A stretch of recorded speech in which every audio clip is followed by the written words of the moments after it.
The question I get asked a lot is, why would we want mind mapping software in our assistive technology toolkit, and also why would you want MindView specifically? I should say right from the beginning, in good old BBC terminology, other mind mapping softwares are available. But today I think we're really trying to look at how assistive technology gives you and your organization that kind of competitive advantage, and the innovations that are coming out of assistive technology has such a broad range of benefits outside of just adjustments, which is really quite exciting when you're looking at the opportunities within a business to be more productive, to be more inclusive, to be more to be a better work environment. And so when we're looking at mind mapping, I think there's three kind of core areas that are worth taking away from today's session. That first at the top there is productivity, and I'm going to put a lot of emphasis on that today because our experience, actually, we started life as a tool for project managers, a tool to help visualize brainstorming sessions, produce project plans, and to engage stakeholders in a more efficient manner. It wasn't until about 10, 11 years ago we were introduced to the Disabled Students Allowance, where as a result of the work we do there, MindView's on roughly about 85% of assessments that recommend mind mapping as a strategy. But through the work we've done there, we've learned more about what it is to produce accessible digital services. So I'm going to talk a little bit about that today, but also how mind mapping has evolved to be so much more than that thing that you used to draw on a piece of paper at the start of planning a report or planning an assignment, or those things you used to do in schools.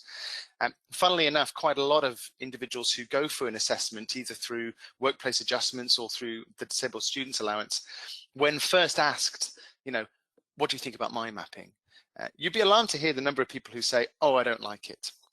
Because when you really dig down on that, people think that it's just drawing it on a piece of paper with colorful pens and it's going to be stuck on that page. I'm sure you've seen plenty of work environments when you go into the meeting room and there's a mind map on a whiteboard that's been there for the past kind of 6 months and it's not been actioned on, it's kind of stuck on the board. So really mind mapping software, when you combine mind mapping with technology, that productivity benefit is what really takes it out from just being that thing you draw on a piece of paper into the workplace. Now, we also focused a lot on putting assistive features into the tool, such as dictation functionality, read aloud, so text-to-speech and speech-to-text built in natively into the software, low contrast mode, high contrast mode, keyboard-only shortcuts, all these different things that make tools easier to use. And that kind of really drives my last point here of accessibility compliance. And I think it's fair to say that no matter what assistive technology you're looking at or what software package or digital service you're looking at, full stop, accessibility should be at the heart of what you do. And MindView really helps organizations to become more compliant because of some of the work that we've done around our interoperability with other assistive packages, with Microsoft Office, and we actually have an accreditation, which I'll talk about a little bit later on, and how we achieve that. And just to kind of give you guys an outline, I'm going to show a few slides, talk about the methodology of mind mapping, and then I'm actually just going to jump into MindView and have a bit of a working example and see how we get on. Feel free to throw questions at me as we go, and some people are saying congratulations to me. Thank you very much, appreciate that. But I'll probably save some to the Q&A as well in just a little bit. So the core takeaways, as well as that productivity benefit, we're going to see an impact on communication. And we used to talk a lot about the left brain, right brain thinkers, people who look at detail, like to see things in linear top-down formats versus individuals who like to see the big picture, think in wholes, and like to chunk things down to small parts and look at things in more organic structures. But more kind of up-to-date research actually demonstrates that our brains have both capacities, left and right brain. Just one will be more stronger than the other, and that can cause a conflict. So what's actually quite interesting when you look at the strategy behind mind mapping is when you display information in that hierarchical structure of a mind map, it actually appeals to both the left and the right brain methods of digesting information.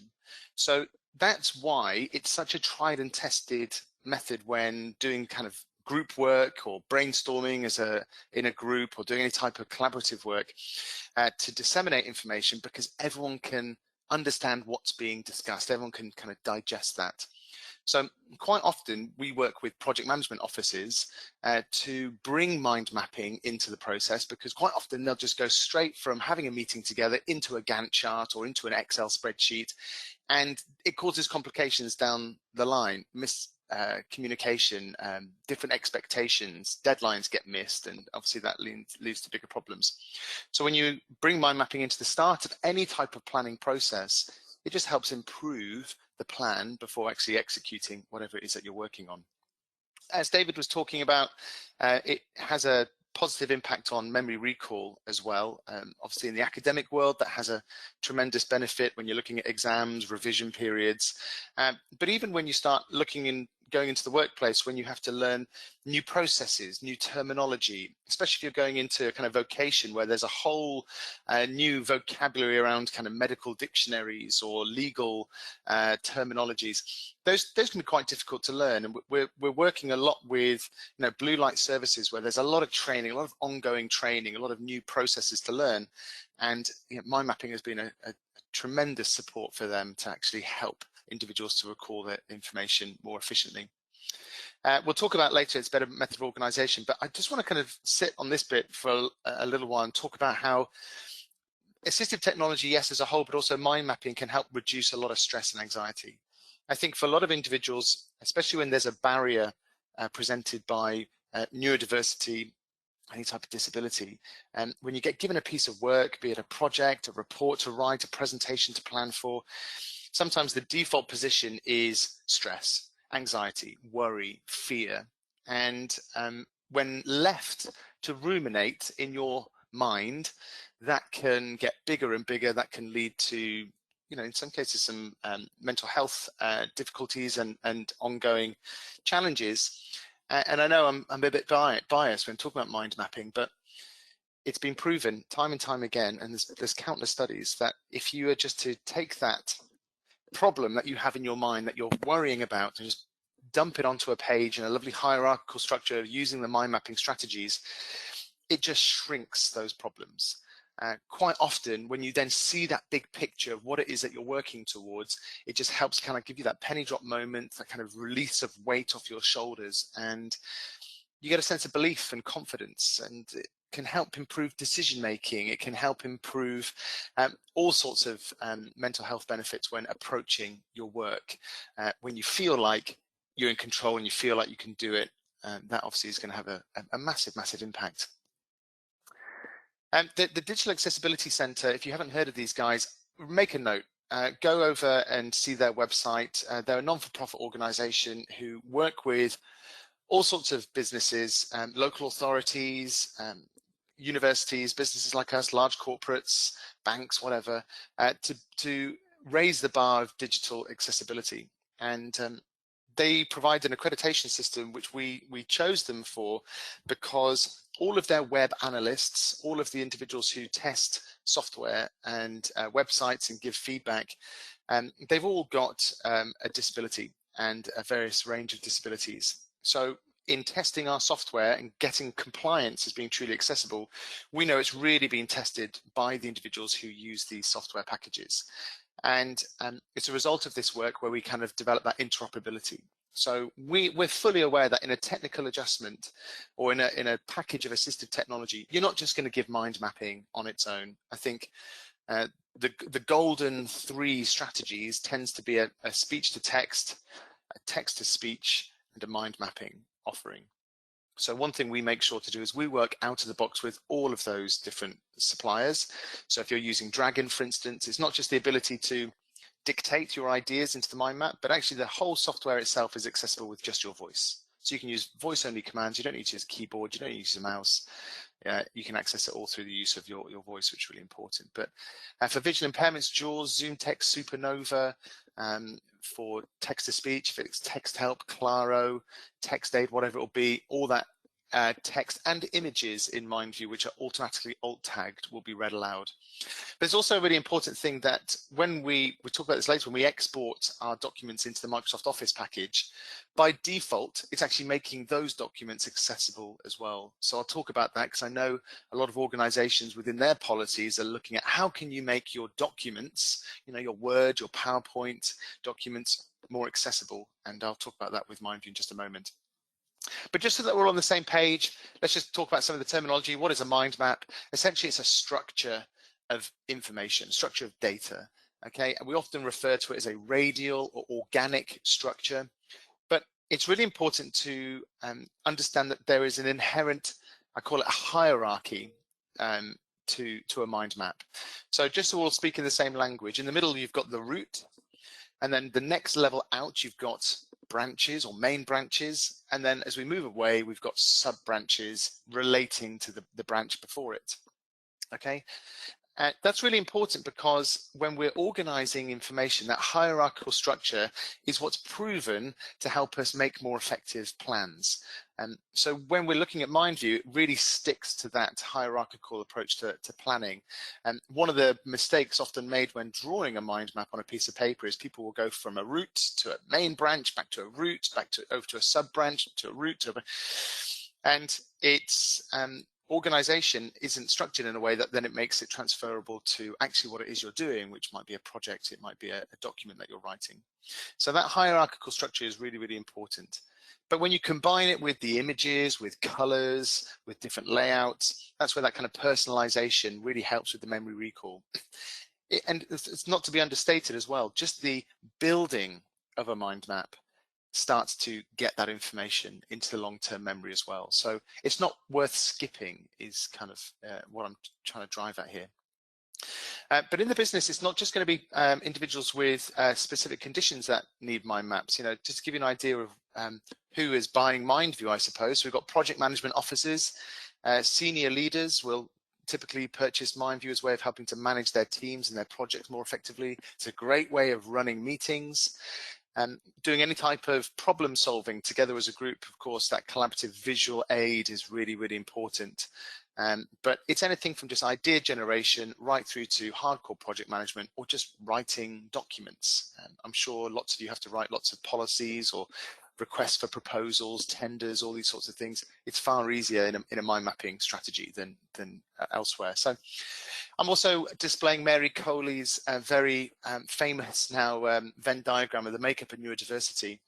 I've just taken it one step further and in the blue text highlighted some benefits of how mind mapping helps. And quite often it's just the ability to capture information quickly, organize things in a visual way, and then convert it into other documents without having to reproduce the information from scratch again and again and again. These slides, again, in the handout section of GoToWebinar, you can download all of the slides and handouts we're talking about today. Okay, so just to show that it is a strategy that works across all businesses and all kind of academic institutions.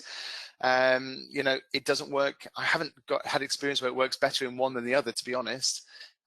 Anyone who likes to think in a visual way, plan in a visual way, it works in there. But just kind of touching on a point that David made earlier, one of the kind of challenges we often face with individuals receiving access to work is sometimes they receive access to work in kind of isolation of the rest of the business. So IT aren't aware of the technology that's coming in, or the line managers don't really know what the tool offers. So please feel free to reach out to us directly if you're an IT specialist and you're looking at info security, data security policies, these sorts of things. We work with such a wide range of businesses. We've kind of been through that process a lot to support.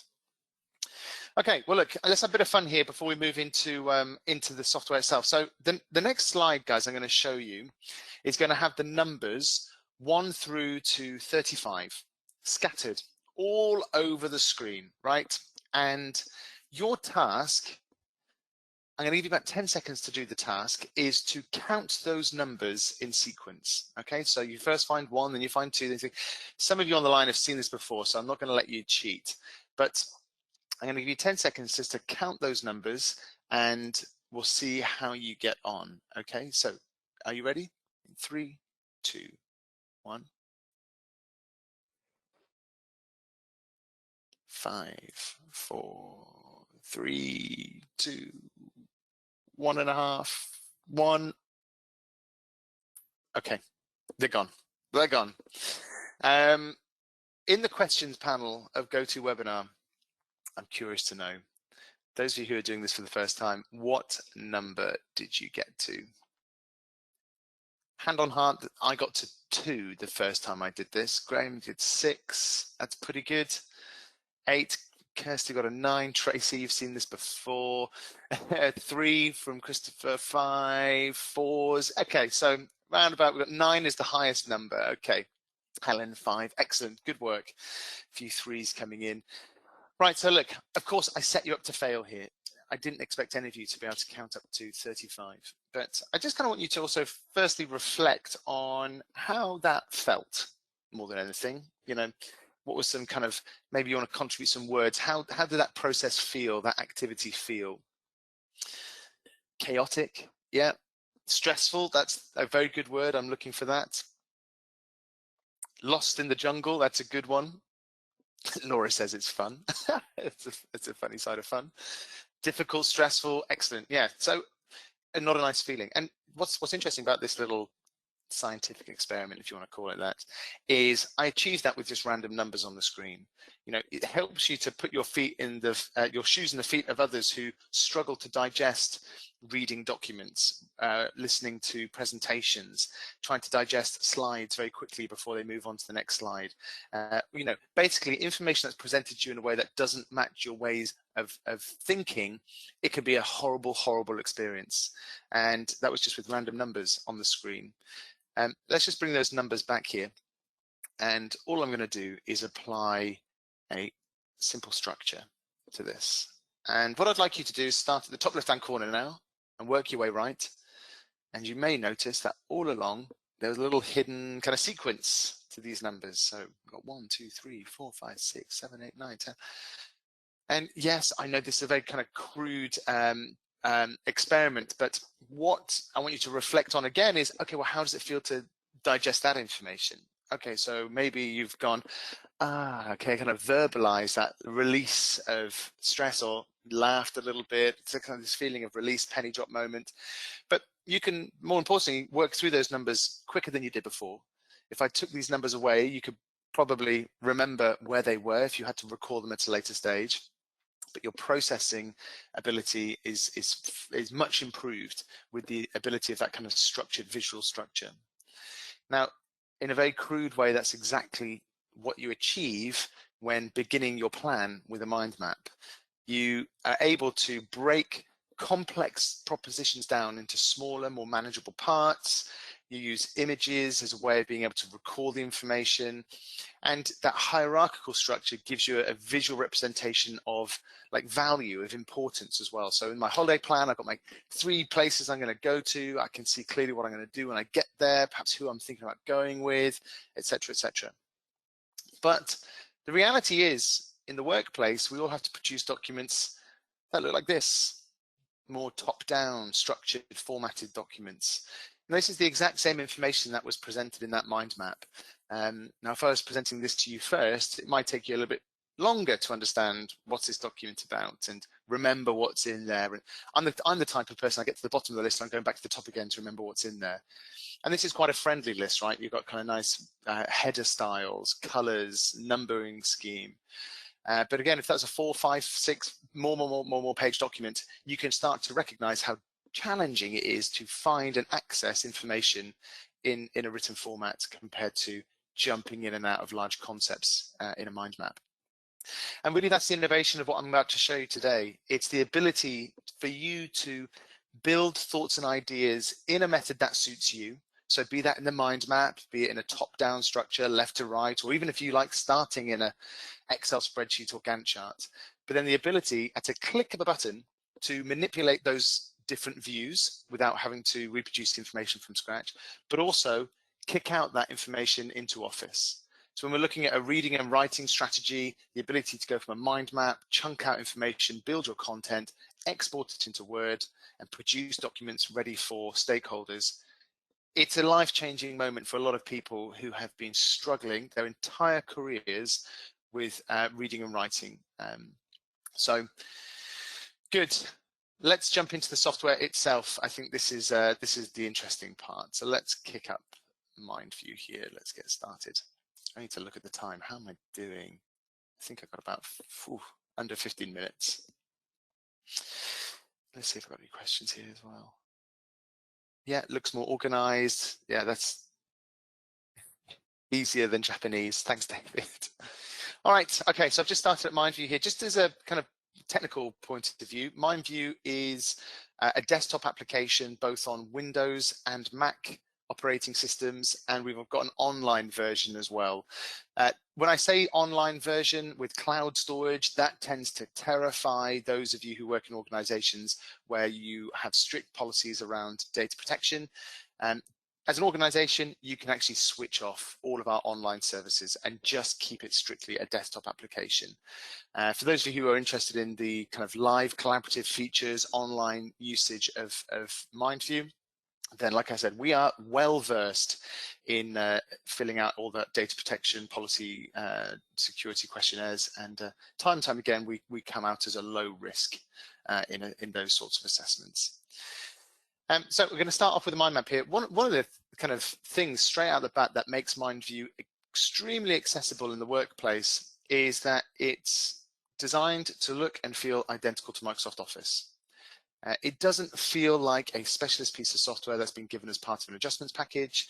And if nothing else, when people see others using MindView, they just get jealous and they want to use it themselves. But two things dictate the learning curve of picking up a new piece of software. One is its interface, and two is then the functionality within it. The fact that it looks and plays and follows the same protocols of Microsoft, you know, the right-click protocols or the Alt tab to follow things across the top, means it's really quick to pick up. And as David was saying, with any assistive technology rollout, you should have training at the heart of that as well to really help people learn the functionality of the tool. But it's super simple to start building out a mind map. You've got a root here in the middle. I can use keyboard shortcuts and start branching out ideas and just start filling them in. And you can see it's just laying out the information for us automatically. One of the things I used to hate about mind mapping growing up when drawing it is as soon as I've drawn something, I hated the way that it looked. It wasn't where I wanted it to be, and I wanted to move it somewhere else. So it's a small but most effective feature in mind mapping software is the ability to automatically, it lays out the information onto the mind map. But if you put something where it doesn't belong there, you can drag and drop, move it all around, turn sub ideas into main ideas, and vice versa. So it's really, really easy once you've dumped your ideas onto the page to visually organize, filter things out, and start thinking about the outline of that plan. Another popular method of building out the ideas on a mind map is just to double click into the background and dump ideas that aren't yet connected to the mind map. Great when you've got loads of ideas, you don't know where they belong yet.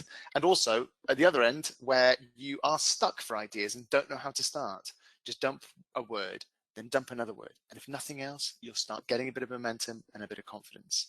So then you can drag and drop and pull them onto the mind map afterwards, okay? Now there's loads of templates and designs and customization features in here, which I'm not going to spend too much time looking at because we've all got our own artistic design. But it's obviously really important. Everyone likes to see mind maps in the style that best suits them. So you've kind of got these kind of neurodiverse friendly ones with nice colors connecting ideas together, more kind of corporate styles, cleaner, kind of bold styles. There's loads in here, more drawn on styles. Whatever it is that you're looking for. But also the layouts are important. Some people, when they're building out a mind map, find it too chaotic. So perhaps just changing the structure of the mind map into more top-down, left to right, right to left, changes the emphasis. And you'll be surprised the number of times I've worked with individuals who are using MindView to help outline a document, but they're really confused.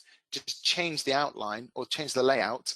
And with that change of emphasis, you kind of get a different, fresh approach, and that really helps kind of overcome any of those barriers that you're facing. But Low contrast mode, change your background color. You can even choose the RGB number of the background if you have a very specific requirement for kind of colored overlays within your mind map. Right, well look, I'm going to give you a working example. What we're going to do is we're going to imagine that we are at the start of building out a meeting agenda. Okay, so we've got that Friday meeting coming up. We've got an outline of an agenda to create. We've got to prepare the documents, presentations. We've got to get an agenda out to everyone. And we've even got to run that meeting as well. And we're going to do it all in MindView.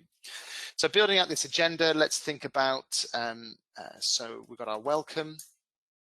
Let's think about AOB, that's always a very popular one. I've got some projects I need to talk about, which include Project X and Project Y.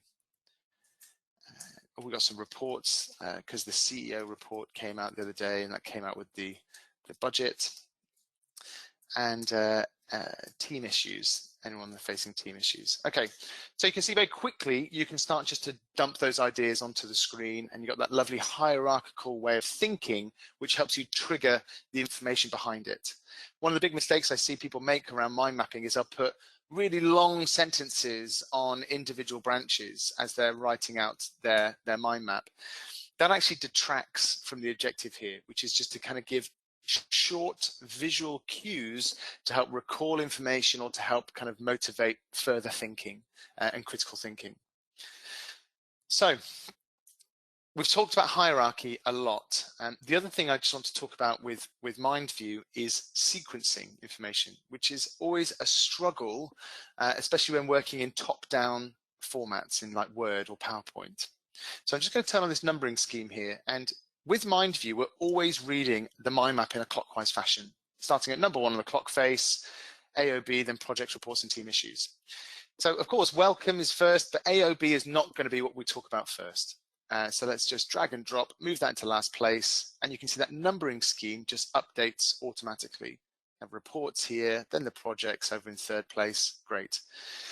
So great, we can move things around and help that numbering scheme update for us automatically. But that's really important because the big kind of wide-eye moment with MindView is when we export this document into Word or PowerPoint or Excel or even a Microsoft project file. It doesn't just take this image and put it onto a page in Word document. It will turn our main branches into the main header styles, sub-branches into sub-headers, and that numbering scheme here, this radial numbering scheme, is what will organize and sequence that top-down Word document. And it will make more sense when I show it to you in just a moment. But now we've got this lovely outline, I can use that as a way of starting to compile, again, further information, further detail for this meeting. There's no limit, right, to how much stuff you put onto an individual branch.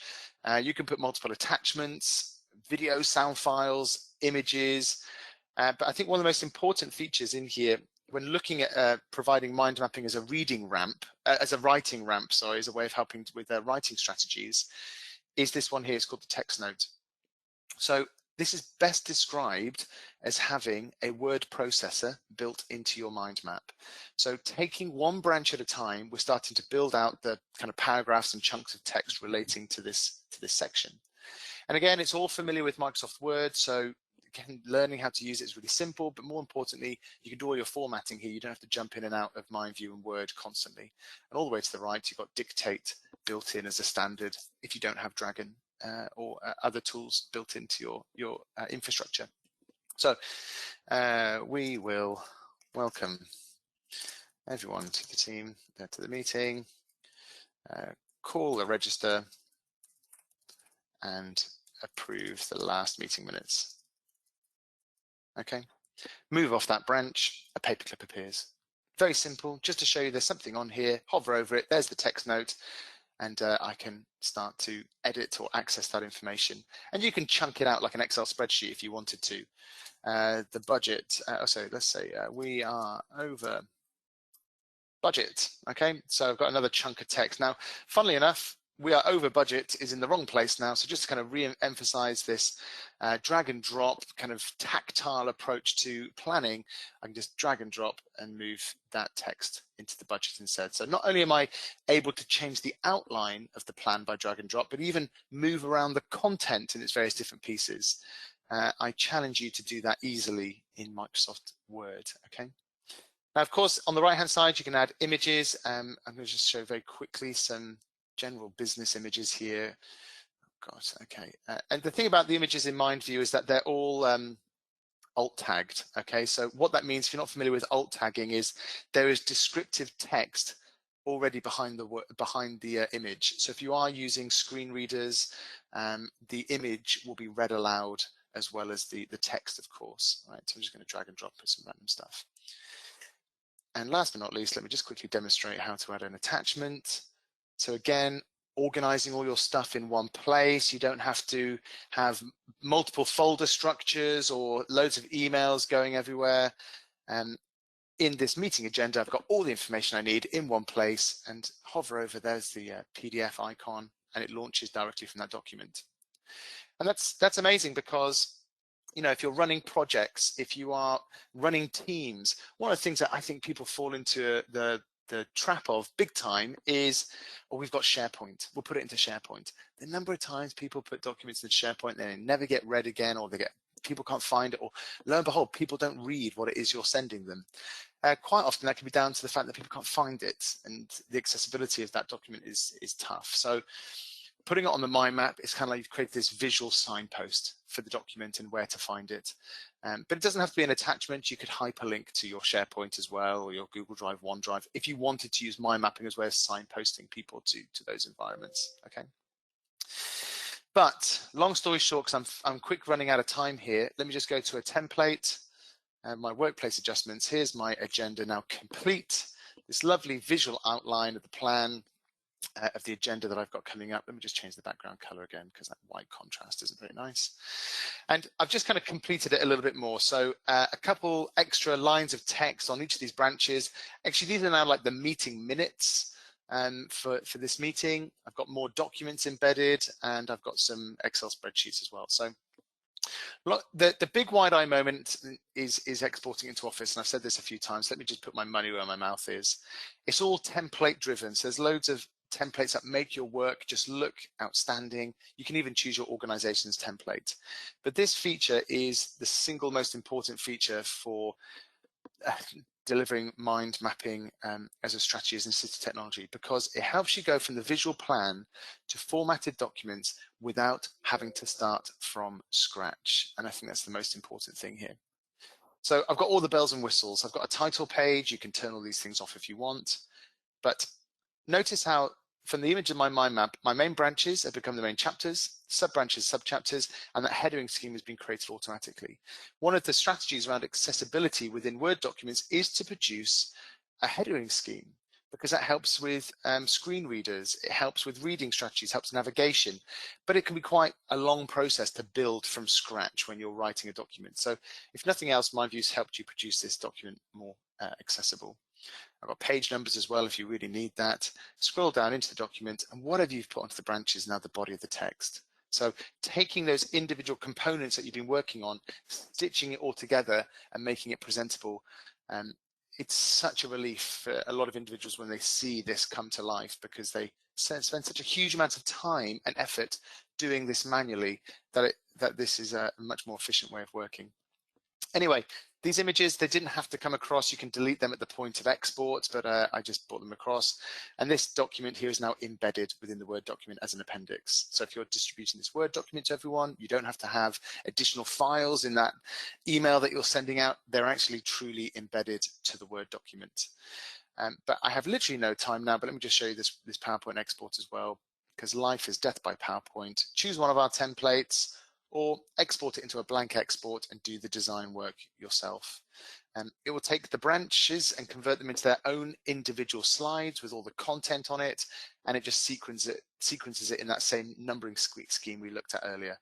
And it works really well with the design ideas of PowerPoint. So if you just want to augment your presentation in a couple of clicks, it's all about productivity. You know, you've got that meeting coming up in 5 minutes that you haven't prepared for, an update.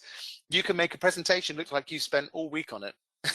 And more importantly, deliver clear, concise information without having to spend all the time it would typically take to do that. And here's the text. Let's make that a bit bigger.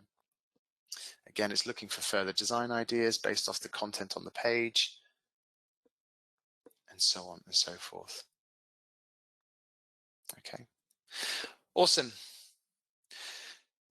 There's a lot more in here, but I don't really want to overwhelm you at this point, such as a built-in Gantt chart. So going from a mind map into a fully fledged project plan is now a click of a button, and again, it's all drag and drop.